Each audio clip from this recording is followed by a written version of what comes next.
सो अभी का जो हमारा टॉपिक है वो है इंटीग्रेशन, ठीक है।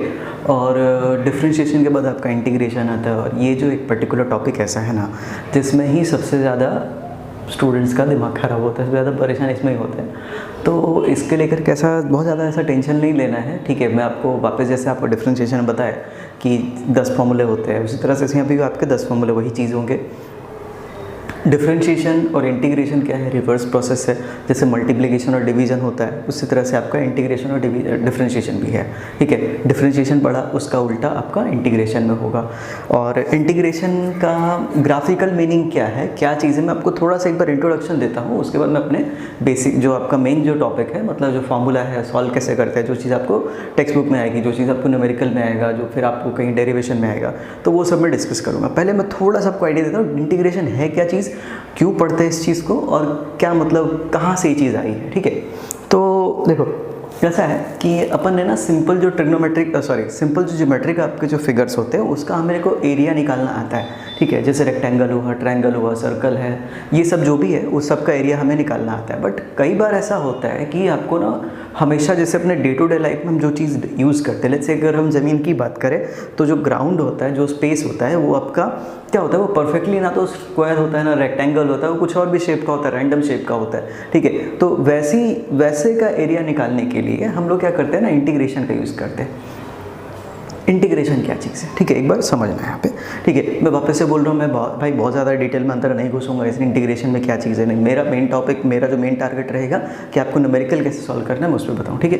क्योंकि ये चीज़ मैथ्स वाले जो है मैथ्स में अपना पढ़ ही लेंगे, ठीक है। और बायो वाले जो उतना जितना ही मैं आपको बताऊँगा जितना आपको काम लगेगा, ठीक है। मैं फालतू का मैथ्स में अंदर नहीं जाने वाला, ठीक है। तो ध्यान देना एक बार को क्या है, मैं थोड़ा सा आपको इंट्रोडक्शन देता हूँ क्योंकि ग्राफ वगैरह मैंने अपने को ज़रूरत पड़ेगी, कहीं कहीं पे ये चीज़ का काम आ जाता है, ठीक है। इसके लिए मैं ये चीज़ बता रहा हूँ, ठीक है। कुछ डेरिवेशन में ये चीज़ अपने को पकड़नी होती है।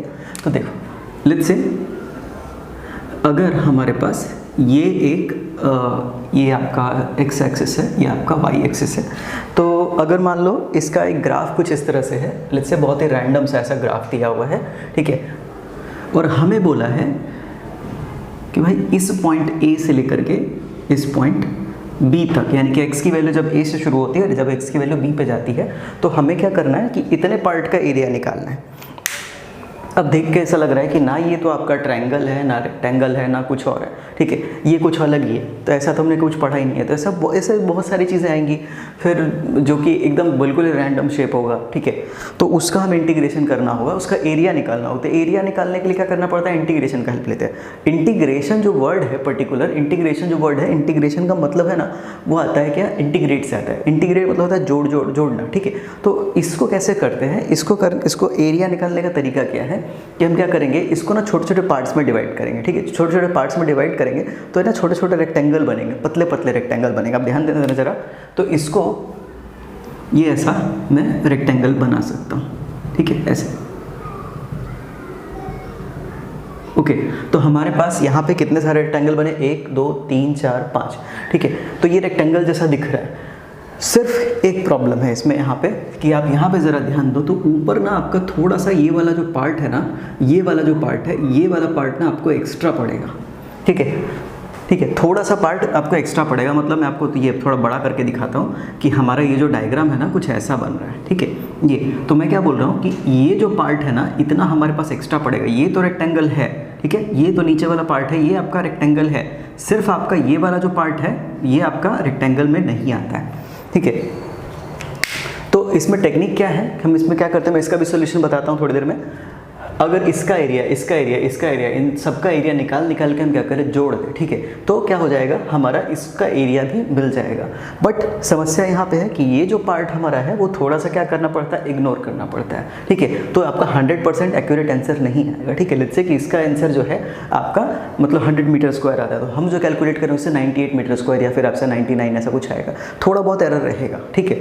बट उस चीज़ को हम क्या करते हैं, कम करने के लिए हम क्या करते हैं, ये जो स्ट्रिप्स हमने लिए है ना ऐसे इसको जो छोटे छोटे ऐसे पार्ट्स में, ऐसे स्ट्रिप्स में डिवाइड किया है, उसको क्या करते हैं कि उसको ना और जितना पतला लेंगे, आप ध्यान देना, इसी को मैं क्या करता हूँ, इसी को मैं और ऐसे पतले पतले स्ट्रिप्स में डिवाइड करता हूँ, ये ऐसा, ठीक है। ये इतना था, इसको मैं क्या करूँ, इतने ऐसे इसको ऐसे मैं स्ट्रिप में डिवाइड कर देता हूँ। तो ये आपका इतना जो पार्ट है, ठीक है, ये हुआ।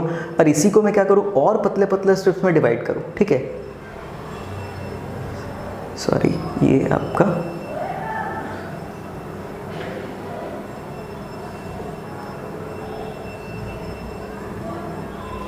दो, ठीक है।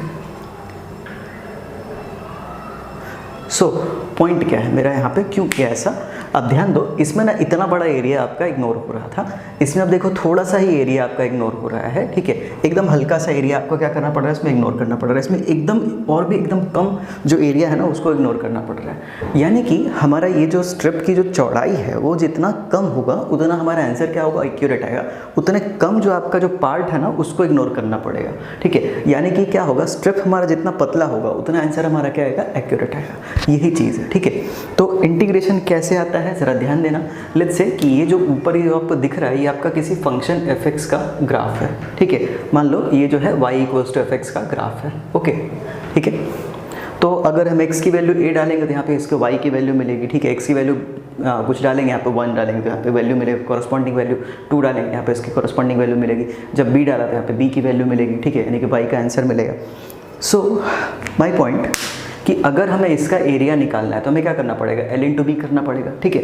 तो लेट्स से कि हमने क्या किया है, इसको क्या करना होता है कि ये जो भी है, ठीक है, उसको क्या करना पड़ता है कि उसको मान लो n स्टेप्स में डिवाइड किया तो ये वाला कितना हो जाएगा, ये जो लेंथ है b - a/n, छोड़ो उसको भी जाने दो, हटाओ, वो भी नहीं समझते अपने, वो भी इग्नोर करते हैं। लेट्स से कि ये जो है ना, लेट्स से डेल्टा x है, ठीक है, ये क्या है, डेल्टा x है चौड़ाई, और ये जो लंबाई है वो क्या हो जाएगा, ये y एक्सिस है, ये जो लंबाई है ये कितना हो जाएगा, y हो जाएगा, ठीक है, ये आपका y, ओके।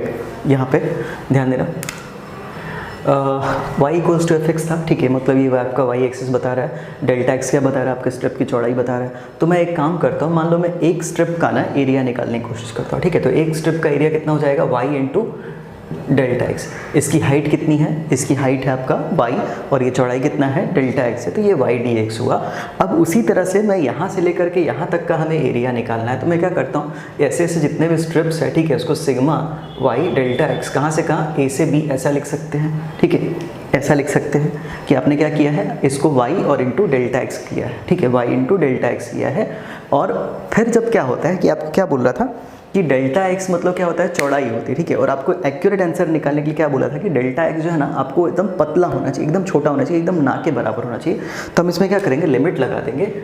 अच्छा, limit delta x tends to 0। अच्छा, लिमिट देख के परेशान मत होना बायो वाले, ठीक है, सिर्फ इतना मतलब होता है कि आपका ये जो x है ना 0 के लगभग है, मतलब 0.0000 ऐसा कुछ है, बहुत छोटा सा है, ठीक है, लेकिन मतलब ऐसा कुछ 0.000000 ऐसा कुछ है, बहुत पतला है। यानी कि ये जो थिकनेस है ना एकदम ना के बराबर, एकदम पतला धागे जैसा एकदम ऐसा है, ठीक है। तो जब ऐसा होता है तो डेल्टा x को हम लिख सकते हैं dx लिख सकते हैं, ठीक है। और ये जो समेशन का सिंबल है, समेशन क्या बता रहा था कि मैंने एक का मैंने एरिया निकाला, अब मुझे क्या करना है, यहाँ से लेकर के यहाँ तक का टोटल एरिया निकालना है, ठीक है। तो मैं क्या करूँगा, सब कुछ जोड़ दूंगा, तो ये समेशन का सिंबल है, ठीक है। मैं आपको क्या बोला, इंटीग्रेशन मतलब क्या होता है, एडिशन, जोड़ना होता है, इंटीग्रेट करना होता है, ठीक है। तो इसको हम क्या करेंगे, इस सिंबल को चेंज करेंगे इस समय, ठीक है, इस सिंबल को चेंज करेंगे, इसमें ये इंटीग्रेशन का सिंबल है, ठीक है, थोड़ा सा एस जैसा दिखता है, लंबा सा एस जैसा दिखता है, ठीक है। और ये y को y उठा लेंगे, और डेल्टा x को क्या बोला आपको, डेल्टा x जब आपका बहुत छोटा होता है, ठीक है, डेल्टा x जब आपका बहुत छोटा होता है उसके बदले क्या लिखते हैं, dx लिखते हैं, ठीक है। और लिमिट कहाँ से कहाँ, a से b। तो ये चीज़ आपका इंटीग्रेशन है, ठीक है। ये इसका ग्राफिकल रिप्रेजेंटेशन था कि एक्चुअली इसका ग्राफिकल मीनिंग क्या होता है। तो इंटीग्रेशन का एक यूज़ ये भी है कि हम किसी भी ग्राफ का एरिया निकाल सकते हैं, ठीक है। फिर जैसे कई बार एवरेज निकालने का क्वेश्चन आएगा तो वहाँ पर हम लोग ये चीज़ को यूज़ करेंगे, ठीक है, इंटीग्रेशन का। सो आई होप आपको समझ में आया हो, ठीक है। तो ये इसका ग्राफिकल रिप्रेजेंटेशन था। y क्या बताता है, y ये बताता है कि आपका फंक्शन कौन सा है, ठीक है। y मतलब आपका किस हाइट तक, ये मतलब आपका y कोऑर्डिनेट बताएगा। dx आपका जिसके रिस्पेक्ट में यहाँ पे आप ज़रा ध्यान दो, मैं इसको थोड़ा सा और अगर इसको चेंज करता हूँ इसको, तो इंटीग्रेशन ऑफ a से b, ठीक है, y की वैल्यू कितनी, fx, ठीक है, fx dx। जैसे आपको डिफरेंशिएशन में बोला था ना कि आपका जिसका फंक्शन अगर x का फंक्शन होगा तो ही वो x से डिफरेंशिएट होगा, यहाँ पे वही हाल है, अगर x का फंक्शन है तो ही आपका इससे इंटीग्रेट होगा, ठीक है। अच्छा, इस a और b का क्या मतलब होता है, इसको लिमिट बोलते हैं। लिमिट मतलब आपको यहाँ से यहाँ तक ही जाना है, ठीक है। तो उसकी प्रॉपर्टीज़ पर मैं आऊँगा। तो चलो फिर उसको अपने आगे बढ़ते हैं। मैं आपको सीधा इसके बाद सीधा जो है मैं आपको न्यूमेरिकल वाले पार्ट पे चलता हूँ, सीधा फॉर्मूला क्या है, कैसे करना होता है, ये सब आपको डिस्कस करता हूँ, ठीक है। डिफरेंशिएशन इंटीग्रेशन में क्या रिलेशन, आपको डिफरेंशिएशन अगर आता है तो इंटीग्रेशन पे हम कैसे जाएंगे, ओके। तो चलते हैं उस पर, ओके। सी, ये जो है मैंने आपको डिफरेंशिएशन का जो 10 फार्मूला आपको लिखवाया था, ठीक है, वापस से मैं उसी पे लेके आया हूँ। फिर कैसे मैं आपको बताना चाह रहा हूँ कि यहाँ पे कैसे डिफरेंशिएशन और इंटीग्रेशन ना रिवर्स है, ठीक है। उसके फार्मूले भी आपको याद रखना है कैसे, वो भी मैं आपको यहाँ पे बता रहा हूँ, ईजी पड़ेगा। अगर एक बार आपको ये याद रह गया तो फिर आपको ये वाला याद रखना है। इंटीग्रेशन का फार्मूला आसान है, ये मैंने इधर आपको डिफरेंशिएशन के 10 फार्मूले लिखे हैं, इसको ही मैं उल्टा करके बताता हूँ। सबसे पहला तो आपका dx to the power n upon dx का फार्मूला है, यानी x to the power n का। तो इंटीग्रेशन का सिंबल कैसा होता है, इंटीग्रेशन का सिंबल ऐसा होता है, ठीक है। पहली बार जिसको इंटीग्रेट करना होता है फंक्शन को यहाँ पे लिखते हैं, किसका x का फंक्शन, तो इसको x के रेस्पेक्ट में इंटीग्रेट करेंगे, ठीक है। जैसे डिफरेंशिएशन में क्या था कि भाई डिफरेंशिएशन और रूल क्या था कि अगर fx है और अपॉन dx है तो x का फंक्शन है, उसको dx से ही डिफरेंशिएट करेंगे, x का फंक्शन है तो ये dx से इंटीग्रेट होगा, ठीक है। चलो, तो सबसे पहला जो फॉर्मूला है वो है आपका x to the power n का, ठीक है, x to the power n का। तो integration x to the power n, ठीक है, x to the power n और इधर dx, ठीक है। अब इसमें क्या होता है, इंटीग्रेशन वाले फॉर्मूले में क्या होता है कि सबसे पहला जो है इसमें पावर जो है ना एक +1 कर देते हैं, ठीक है। पावर आपका +1 कर देंगे और जो पावर ये जो आंसर आया है ना, एक n+1 आया है, n+1 को क्या करेंगे अपॉन में लिख देंगे, ठीक है, यहाँ पे अपॉन में लिख देंगे। और एक चीज़ और आती है यहाँ पे +c आता है, +c में आपको थोड़ी देर में एकदम जब एक बार एक पूरा फॉर्मूला खत्म हो जाएगा मैं आपको बता दूंगा +c का क्या मतलब है, क्यों लिखते हैं, ठीक है। +c आपको थोड़ी देर में समझाता हूँ, ठीक है। फिलहाल के लिए इतना ध्यान रखना कि आपका जब हम इसको इंटीग्रेट करते हैं यहाँ पे +c आता है, ओके। पहला क्या करना है वापस से समझाता हूँ, एक बार वापस से बता दो। x to the power n में क्या होता था कि n को आगे लेते थे, फिर उसमें एक पावर -1 कर लेते थे। यहाँ पे क्या होता है, पहले तो पावर को हम क्या करेंगे एक प्लस करेंगे और अपॉन में सेम को नीचे लिख देंगे, ठीक है, +1 अपॉन n+1, ठीक है। चलो दूसरा, अच्छा अब यहाँ से हम सारा ध्यान देते हैं। इंटीग्रेशन और डिफरेंशिएशन में क्या है कि डिफरेंशिएशन का जो आंसर आया है उसको वापस से आप इंटीग्रेट करोगे ना तो सेम वही चीज़ आ जाएगा। सो फॉर एग्जांपल साइन का डिफरेंशिएशन क्या आया है, कॉस आया है, कॉस को वापस से इंटीग्रेट करो तो साइन मिलेगा, ठीक है। मैं क्या बोल रहा हूँ, आपको जो पहले वाले का जो आंसर आया, पहले का आंसर सॉरी सेकंड वाले का जो आंसर है, यानी साइन का आंसर डिफरेंशिएशन कितना है cos x, तो आप cos x पकड़ो इधर cos x और ठीक है, और क्या करो इसको क्रॉस इधर मल्टीप्लाई कर दो dx cos x dx, ठीक है। तो आपका cos का डिफरेंशिएशन सॉरी इंटीग्रेशन जो है साइन आएगा, ठीक है। तो ये कितना आ जाएगा, साइन x आएगा, ठीक है, और इधर प्लस c। आई होप समझ में आ रहा हो कि इसका जो भी आंसर आया, साइन का डिफरेंशिएशन का जो भी आंसर आया, आप क्या करना उसको लो, ठीक है, उसको इंटीग्रेट करो। आपको इससे बताया ना कि आप किसी चीज़ को फॉर एग्जांपल समझना एक बात को कि आप 5 से 5 में 2 से मल्टीप्लाई कर दो 10 आता है, ठीक है। वापस से आप क्या करो उसको 2 से डिवाइड करो, सेम आंसर आ जाएगा। आपको क्या बोला कि इंटीग्रेशन डिफरेंशिएशन रिवर्स प्रोसेस है, ठीक है। तो आपने डिफरेंशिएट करके जो आंसर निकाला उसको वापस से इंटीग्रेट कर दो। डिफरेंशिएट करके आया cos x को इंटीग्रेट करके sin x आएगा। यही चीज़ मैं कह रहा हूँ, आपको वही सब में करना है, ठीक है। देखो कैसे, दूसरे का आंसर कितना आया है -sin x, तो माइनस नहीं लेंगे हम, क्या करेंगे माइनस को उस तरफ भेज देंगे, ठीक है। तो इसमें क्या आ जाएगा, थर्ड वाले में आपका sin x लो, ठीक है, sin x लो, sin x का इंटीग्रेशन, sin x इधर आया और dx को इधर ले आओ, ठीक है, sin x dx। अब इधर क्या बच रहा है cos x, तो ये आपका cos x प्लस c, और एक चीज़ और, ये जो माइनस हमने यहाँ पे छोड़ा था हम इस माइनस को इधर ले आएंगे, ठीक है, ये चीज़ है। चौथा, अब इसका आंसर कितना आया था, tan x का डिफरेंशिएशन x स्क्वायर x को इंटीग्रेट करें tan x आएगा। ये चीज़ आपको पकड़नी है, ठीक है। तो आपको अलग से कुछ ऐसा याद नहीं करना है। x स्क्वायर x का डिफरेंशिएशन कितना आएगा, tan x आएगा, tan x प्लस c आएगा, ठीक है। और फिर आपका cot x का डिफरेंशिएशन कितना है, -cos x स्क्वायर x, तो cos x स्क्वायर x को इंटीग्रेट करें तो cot x आएगा, माइनस cot x आएगा। तो यहाँ पे ले लो cos x square x dx equals to minus cot x plus c, ठीक है। ये हुआ। छठा लेते हैं, इस बार क्या है sec x का differentiation, sec x into tan x, तो sec x into tan x, ठीक है, पकड़ो इसको, sec x into tan x into dx equals to ये हो जाएगा कितना, sec x हो जाएगा, ठीक है, sec x प्लस c, ठीक है। नेक्स्ट एग्जाम्पल, तो आपका सॉरी नेक्स्ट फॉर्मूला जो है minus cosec x into cot x, ठीक है, minus cosec x into cot x, तो cosec x into cot x को इधर रखो, ठीक है। तो ये लिखते हैं इधर cosec x into cot x into d x, ठीक है, इज इक्वल्स टू ये हो जाएगा कितना, minus cosec x minus cosec x plus c, ठीक है, ये हुआ। आई होप यहाँ तक क्लियर हो। 7वां 8वां 8th में क्या है आपका फॉर्मूला, अच्छा ये ट्रिग्नोमेट्री वाले सारे हो गए, ठीक है, ट्रिग्नोमेट्री वाले सारे हो गए।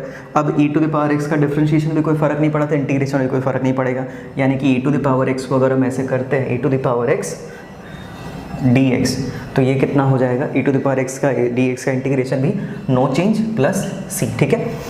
9वें पे चलते हैं, ठीक है, 9वें पे चलते हैं। तो ln x का डिफरेंशिएशन ln x का डिफरेंशिएशन 1/x आया था, तो 1/x का, ठीक है। अब ज़रा ध्यान देना यहाँ पे, हाँ यहाँ पे थोड़ा सा आपको मुझे समझाना पड़ेगा एक बात कि ln x जो है ना, ये आपका x टू द पावर -1 भी लिख सकते, सॉरी 1/x को लिखना लिख सकते हैं, x टू द पावर -1 भी लिख सकते हैं, ठीक है। यानी कि x टू द पावर -1 का इंटीग्रेशन करेंगे या 1/x का इंटीग्रेशन करेंगे, ठीक है, 1/x dx का इंटीग्रेशन करेंगे तो ये इतना आएगा ln x प्लस c आएगा। अब वापस से मैं पहले फॉर्मूले पे चलता हूँ, ठीक है, ध्यान देना।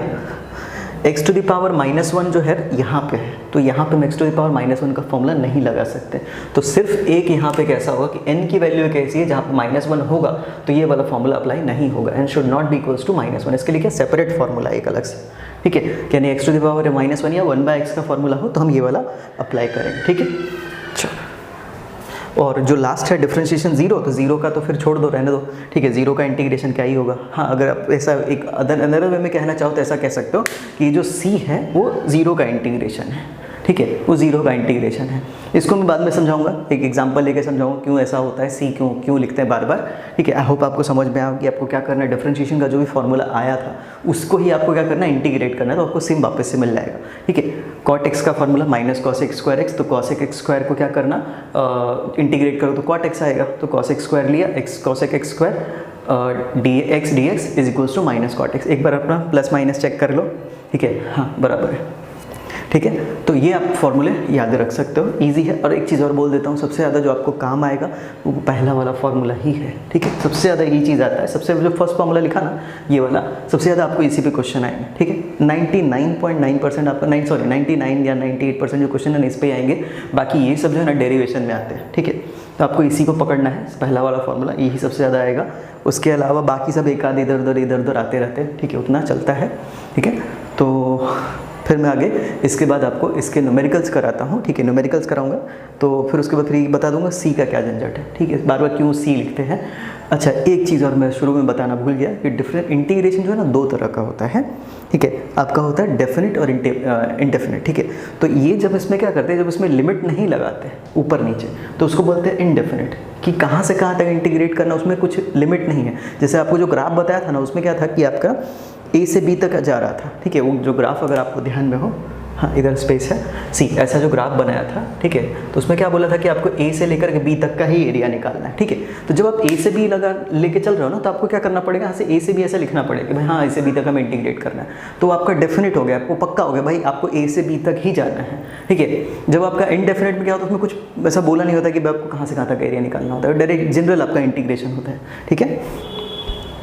उस पर भी जाएंगे, फिलहाल हम क्या करते हैं, इनडेफिनेट पे चलते हैं। इनडेफिनेट इंटीग्रल क्या होता है उस पर न्यूमेरिकल करते हैं, पहले जनरल पहले बात समझते हैं कैसे क्या करना होता है, ठीक है। चलो तो इसको मैं यहाँ पे स्टॉप करता हूँ।